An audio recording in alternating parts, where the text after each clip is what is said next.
அனைவருக்கும் வணக்கம். இப்போ பார்த்தீங்க அப்படின்னா நம்ம இந்த UVW டெஸ்டரை வச்சு எப்படி ஒரு அக்யூரேட்டாக ஐபிஎம்முடைய செயல்பாடை எப்படி கண்டுபிடிக்கிறது அப்படிங்கிறத நம்ம பார்ப்போம். ஸோ இப்போ ஒரு ஐபிஎம்மில் ஒரு பின் வரல அப்படின்னா அது என்ன நடக்கும் அப்படிங்கிறத நான் உங்களுக்கு ஒரு எக்ஸாம்பிள் பண்ணுறேன். இதை வச்சு நீங்கள் ஈஸியாக வேலை பார்க்க முடியும். அதுக்காண்டி தான் உங்களுக்கு இந்த வீடியோ. ஸோ வெயிட் பண்ணுங்கள்.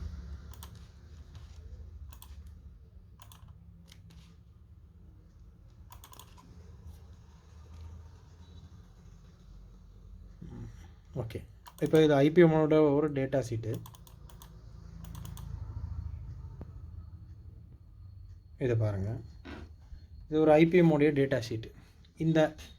இந்த நம்பருடைய ஐபிஎம் தான் இந்த இருக்குது பாருங்கள், இந்த ஐபிஎம். இப்போ நம்ம எல்லாத்தையும் கனெக்ட் பண்ணி வச்சுருக்கோம்.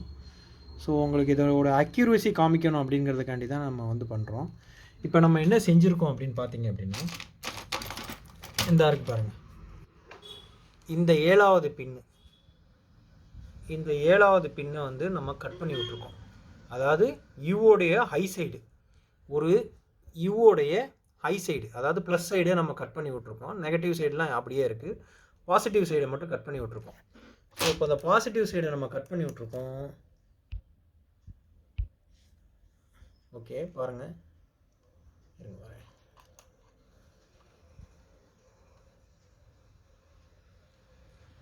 ஓகே உங்களுக்கு டேட்டா காமிக்கிறேன். இந்த இருக்குது பாருங்கள், இதுதான் ஐபிஎம்முடைய மைக்ரோ கண்ட்ரோலர் சைடு இருக்கக்கூடிய மைக்ரோ கண்ட்ரோலர் சைடு இருக்கக்கூடிய HINU அப்படிங்கிறது. அதாவது இது வந்து நமக்கு ஐபிஎம்மில் தரக்கூடிய இந்த இருக்குது பாருங்கள், UVW, இதில் வரக்கூடிய அதாவது ஹை சைடுன்னு சொல்லுவாங்க. இந்த ஹை சைடு நம்ம என்ன செஞ்சுருக்கோம் அப்படின்னா, மேனுவலாகவே நம்ம வந்து ஒரு போர்டில் கட் பண்ண போகிறோம். கட் பண்ணிவிட்டு இந்த அனலைசர் எப்படி வேலை செய்யுது அக்யூரேட்டாக அப்படிங்கிறத உங்களுக்கு நம்ம காமிக்க போகிறோம். ஸோ அதுக்கான வீடியோ தான் இது. ஓகேங்களா, இப்போ பாருங்கள். இப்போ வந்து நான் என்ன பண்ணியிருக்கேன் அப்படின்னா, இது வந்து 7வது பின். ஓகேங்களா, இந்த ஐபிஎம்முடைய 7வது பின்னு. இங்கேருந்து பார்த்தீங்க அப்படின்னா அதே ஒரு 7th பின்னை நான் கட் பண்ணி விட்ருக்கேன். காமிக்கிறாருங்க, தெரியுது பார்த்தீங்களா? அந்த பின்னை கட் பண்ணி விட்ருக்கோம், 7th பின்னை. ஓகேங்களா, இப்போ 7வது பின் அப்படின்னா நீங்கள் கனெக்ட் பண்ணிக்கோங்க.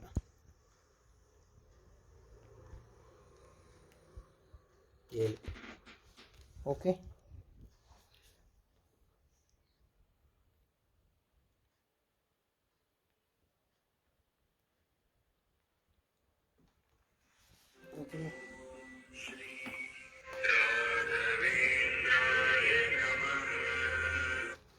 ஓகே இப்போ பார்த்தீங்க அப்படின்னா 7வது பின்னை நம்ம கட் பண்ணியிருக்கோம். இங்கே பாட்டமில் இருந்து உங்களுக்கு கால்குலேஷன் தெரியும் பாருங்கள். 1 2 3 4 5 6 7 8 9 10. ஓகேங்களா, மேலேருந்து பாருங்கள், 1 2 3 4 5 6 7வது பின். ஸோ நம்ம இந்த 7வது பின்னை ரிமூவ் பண்ணிட்டோம். இந்த 7வது பின்னை ரிமூவ் பண்ணோம் அப்படின்னா, இந்த 7வது பின்னை நம்ம வந்து இந்த இடத்துல கட் பண்ணியிருக்கோம். இப்போ நம்ம கட் பண்ணனால என்னன்னா, ஒரு ஹை சைடு வந்து நமக்கு கட் ஆகணும். அந்த கட் ஆகக்கூடிய ஹை சைடு வந்து நமக்கு இந்த அனலைசரில் வந்து அக்யூரேட்டாக காமிக்கணும். அப்போ என்ன நடக்கணும் அப்படின்னு கேட்டிங்க அப்படின்னா, சிம்பிளாக இப்போ நமக்கு வந்து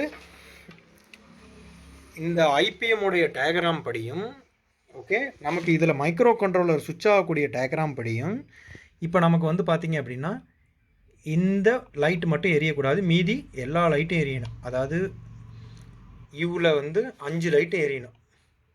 ஓகேங்களா, இந்த 5 லைட்டும் எரியணும். மற்ற எல்லாமே வந்து ஆனில் இருக்கணும். இது ஒன்று மட்டும் ஆஃபில் இருக்கணும். அப்படி ஆஃபில் இருந்துச்சுன்னா தான் நீங்கள் ஃப்யூச்சரில் இந்த அனலைசரை வச்சு நீங்கள் எப்படி இதை ஒர்க் பார்க்கலாம் அப்படிங்கிறத உங்களால் செய்ய முடியும். ஸோ எக்ஸாம்பிள், நான் இந்த பின்னை கட் பண்ணி விட்ருக்கேன். உங்களுக்கு 7வது பின்னை நான் கட் பண்ணி விட்ருக்கேன். ஸோ நீங்கள் ஃப்யூச்சரில் பார்த்தீங்க அப்படின்னா நீங்கள் என்ன செய்யலாம்னா, இந்த பின்னு ரெசிஸ்டன்ஸ் போட்டு ஒரு மைக்ரோ கண்ட்ரோலரோட கனெக்ட் பண்ணியிருப்பாங்க. அப்போ நீங்கள் இந்த அனலைசரை செக் பண்ண போகும்போது உங்களுக்கு எந்த சிக்னல் வரலை அப்படிங்கிறத நீங்கள் தெளிவாக செக் பண்ணிக்கணும். செக் பண்ணிவிட்டு ஐபிஎம்மோடைய பேக் சைடு, அதாவது இன்வெர்ட்டிங் இன்புட் சைடு போய் நீங்கள் மைக்ரோ கண்ட்ரோலரோட கனெக்ட் ஆகிற இடத்துல ரெசிஸ்டர் போயிருக்கா, இல்லை மைக்ரோ கண்ட்ரோலர் ஷார்ட் இருக்கா அப்படின்னு கண்டுபிடிச்சிட்டிங்க அப்படின்னா, இதில் இருந்து நீங்கள் வந்து பார்த்தீங்க அப்படின்னா அந்த எரரை வந்து நீங்கள் கிளியர் பண்ணிட்டீங்க, இல்லை அதோட கண்டினியூட்டு இல்லைனா வந்து உங்களுக்கு ட்ராக்கு கிளியராக இல்லை ஐசி சுவிட்ச் ஆகலை அப்படிங்கிறத நீங்கள் ஈஸியாக கண்டுபிடிச்சிடலாம். அதுக்கு தான் இந்த அனலைசர் மெயினாகவே. இது எவ்வளோ அக்யூரேட்டாக இருக்குது அப்படின்னு உங்களுக்கு காமிக்கிறதுக்காண்டி தான் இந்த வீடியோவே பண்ணியிருக்கு. ஓகேங்களா, கொஞ்சம் வெயிட் பண்ணி நம்ம பார்ப்போம். இப்போ நமக்கு வந்து கிடைக்கக்கூடிய அவுட்புட் வந்து எவ்வளோ ப்ராப்பராக இருக்குது அப்படிங்கிறத நம்ம பார்ப்போம். ஏன்னா இப்போ தான் நான் ஆன் பண்ணியிருக்கேன். UVW கனெக்ட் பண்ணியிருக்கோம், UVW மூணையுமே கனெக்ட் பண்ணியிருக்கோம். ஸோ லேப்டாப்பில் பார்த்தீங்க அப்படின்னா அந்த ஐபிஎம்க்கான டேட்டா ஷீட்டோடைய டீட்டெயில்ஸ் வச்சுருக்கோம், ஸ்கிமேட்டிக் டீட்டெயில்ஸ் வச்சுருக்கோம். ஸோ அந்த டீட்டெயில்ஸ் வச்சு தான் இப்போ உங்களுக்கு என்ன இதில் நடக்க போகுது அப்படிங்கிறது உங்களுக்கு தெரிய போகுது. ஸோ இன்னும் ஒரு 1 மினிட்டில் உங்களுக்கு வந்து பார்த்தீங்க அப்படின்னா ஸ்டார்ட் ஆயிரும். ஸ்டார்ட் ஆனதுக்கு அடுத்து உங்களுக்கு என்ன நடக்குதுங்கிறத பாருங்கள். எப்படி உங்களுக்கு அக்யூரேட்டாக இது வேலை செய்யுது அப்படிங்கிறத உங்களுக்கு காமிக்கணும், அதுக்காண்டி தான். ஸோ இதை நீங்கள் லேர்ன் பண்ணிக்கிட்டீங்க அப்படின்னா, ஸோ ஐபிஎம்மில் நீங்கள் பிரச்சனைனா கூட உங்களால் ஈஸியாக கண்டுபிடிக்க முடியும். ஐபிஎம் சைடு பிரச்சனைனா உங்களுக்கு வந்து மெயினாக நீங்கள் ஐபிஎம் ப்ராப்ளமா, இல்லை மைக்ரோ கண்ட்ரோல் சைடு ப்ராப்ளமா, இல்லை அதுக்கு இடைப்பட்ட கேப்பில் வரக்கூடிய ரெசிஸ்டர் ப்ராப்ளமா அப்படிங்கிறத நீங்கள் ஈஸியாக வந்து ஃபைண்ட் பண்ண முடியும். அதுக்கான வீடியோ தான் இது. ஸோ பொறுத்திருந்து பாருங்கள், உங்களுக்கு எந்தெந்த லைட்டு சிக்னல் வரல அப்படிங்கிறது தெரிஞ்சிடும்.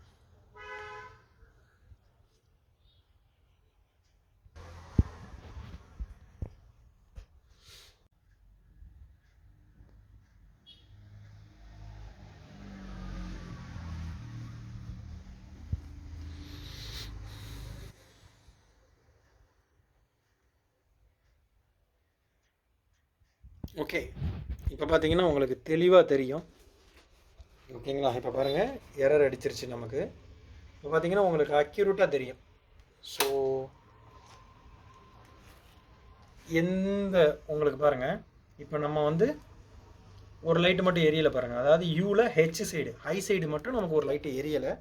நம்ம என்ன செஞ்சுருக்கோம் அப்படின்னா, இதோடைய டேட்டா படி 7வது பின்னும் ரிமூவ் பண்ணியிருக்கோம் பாருங்கள். 1 2 3 4 5 6 7. ஓகேங்களா, 7வது பின்னை நம்ம வந்து ரிமூவ் பண்ணியிருக்கோம். அதாவது 7வது பின்னை வந்து கட் பண்ணி விட்டுருக்கோம். ஸோ கட் பண்ணி விட்டனால நமக்கு என்ன ஆயிடுச்சு அப்படின்னு கேட்டிங்கன்னா, ஒரு சிக்னலில் வந்து ஹை சைடு மட்டும் வேலை செய்யலை. ஸோ ஹை சைடு வேலை செய்யலை அப்படிங்கிறதுக்கு இங்கே பாருங்கள், உங்களுக்கு ஒரு டேட்டாஸ் காமிக்கிறோம். இப்போ ஐபிஎம்மோட டேட்டா படி யூவில் இங்கே பாருங்கள்,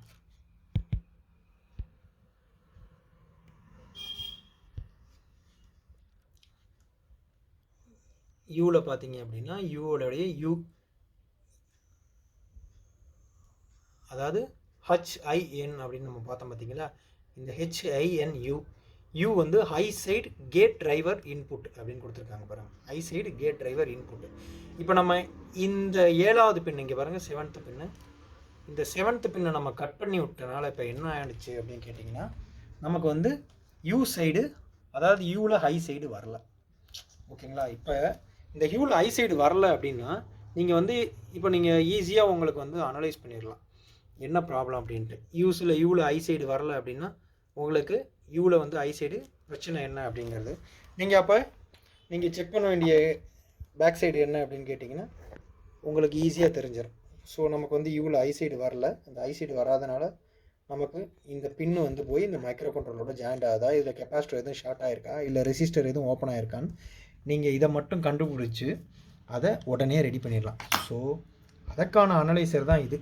ஸோ நீங்கள் இதை வச்சுக்கிட்டீங்க, உங்களுக்கு பேசிக்கான எலக்ட்ரானிக்ஸ் தெரிஞ்சிச்சு, ஒரு எவ்வளோ நாலேஜ் தெரிஞ்சுனாலே நீங்கள் இந்த அனலைசரை வச்சு நீங்கள் இருக்கக்கூடிய எல்லா பிரச்சனையும் சால்வ் பண்ணலாம். இன்வெர்ட்டரில் வரக்கூடிய ஐபிஎம் சைடில் வரக்கூடிய overload production, IPM overload production, அதுபோக ஐபிஎம் நாட் ஆன், அந்த மாதிரிலாம் நிறையா ப்ராப்ளங்கள் வருது. அதுபோக compressor not detected, compressor not turn, compressor stuck, இந்த மாதிரி ப்ராப்ளங்கள்லாம் வருது. ஸோ இந்த அனலைசர் நீங்கள் வச்சுருந்தீங்க அப்படின்னா இந்த ப்ராப்ளங்களை நீங்கள் அக்யூரேட்டாக வந்து உங்களால் இதை வந்து நீங்கள் அக்யூரேட்டாக வந்து இந்த அனலைசரை வச்சு உங்களால் இந்த கம்ப்ளைண்ட்ஸை கண்டுபிடிக்க முடியும். ஸோ அதற்கான வீடியோ தான் இது. மிக்க நன்றி.